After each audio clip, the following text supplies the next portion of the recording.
Okay, welcome back for the third part of One Man's Faith today. We're looking at the 7 mountains of influence.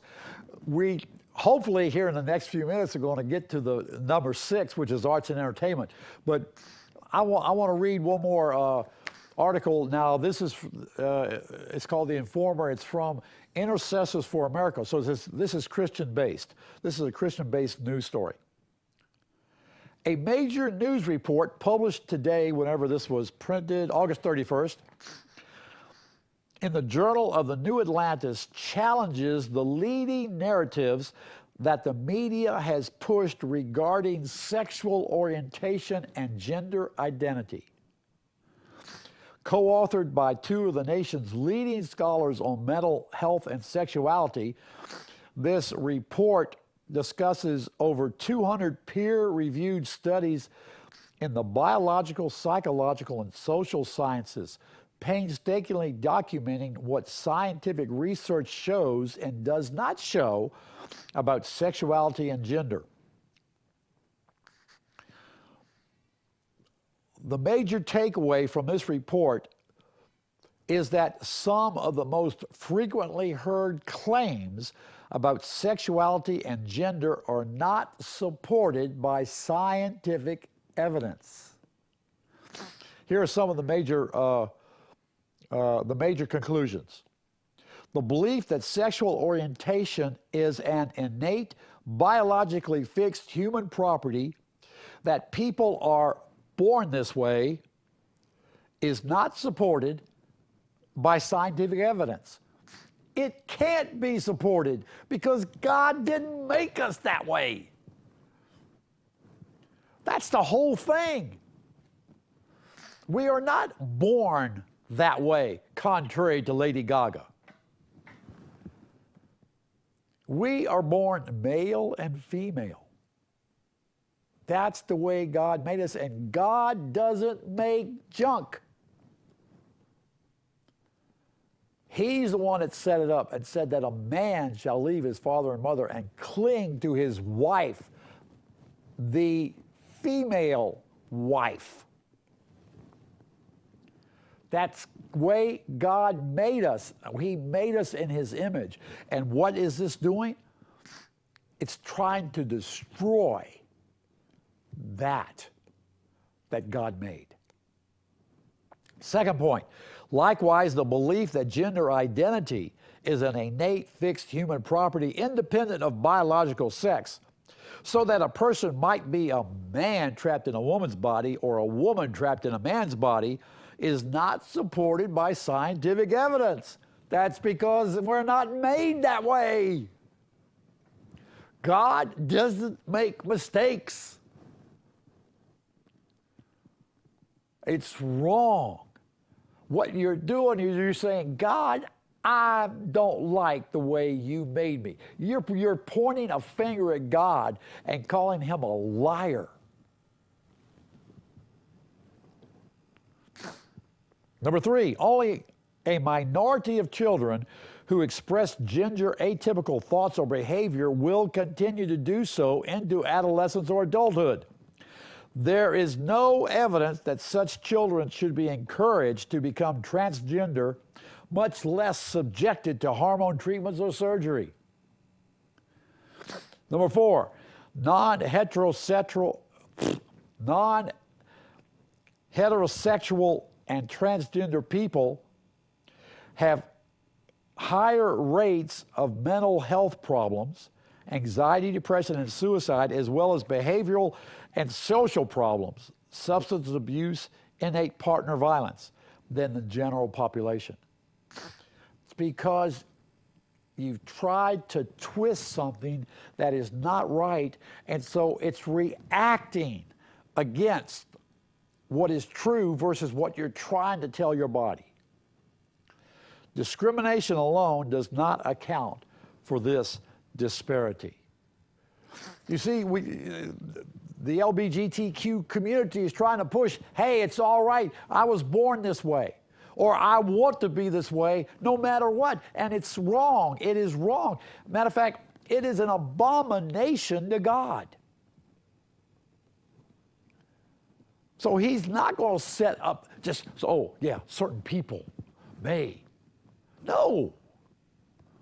It is totally wrong. It is totally wrong. Listen, Ephesians 6 says, For we wrestle not against flesh and blood, but against principalities, against powers, against the rulers of the darkness of this age, against spiritual hosts of wickedness in the heavenly places. That's what we're wrestling against, and that's what is grabbing hold of people. I've mentioned before in the past that when God created man and woman, he blessed them and he said this to them: be fruitful, multiply, and subdue the world, subdue the earth, rule, control, all of it. See, he gave the world to us. When Adam and Eve sinned, nowhere will you find in the Bible that he took that back. He can't, because you can't take back a blessing. And I've showed you that. You can look at Jacob when he blessed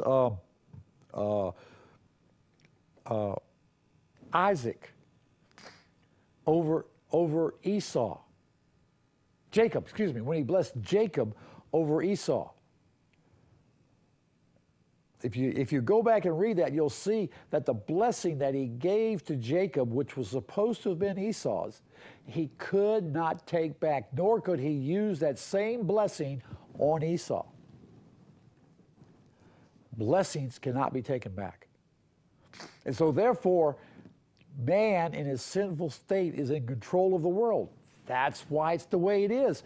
That's another reason why we have to give our influence into the things of the world, to bring God into these things. We're not to allow it just to, as I said before, to go to hell in a handbasket just because we think that's the way it's supposed to go. It will eventually go that way. But as long as we're on the earth, we have an influence because we can pray.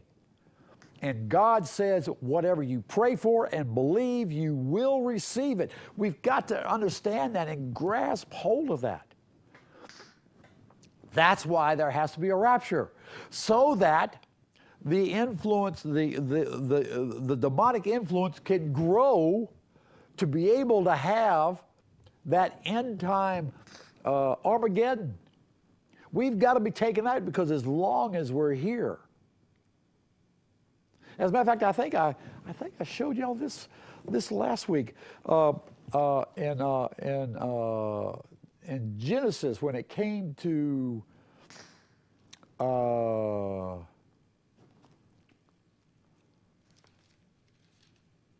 Abraham and God talking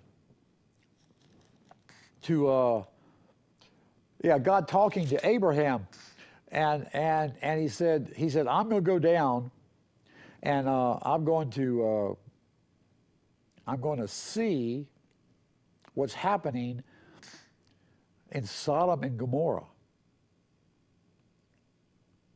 The Lord said in chapter 18, verse 20, the outcry of Sodom and Gomorrah is great indeed, and their sin is exceedingly grave. I will go down and see if they've done entirely according to its outcry, which has come up to me. And if not, I will know. And so Abraham says to God, will you indeed sweep away the righteous with the wicked? Suppose there are 50 righteous within the city. Will you indeed sweep it away and not spare the place for the sake of the 50 righteous? And God says, far be it from thee to do such a thing. Abraham says, far be it from thee to do such a thing, to slay the righteous with the wicked, so that the righteous and the wicked are treated alike. Far be it from thee. Shall not the judge of all the earth deal justly? You see, the righteous and the wicked are separate things. We are not like the world. And God said, if I find 50 righteous within the city, I'll spare it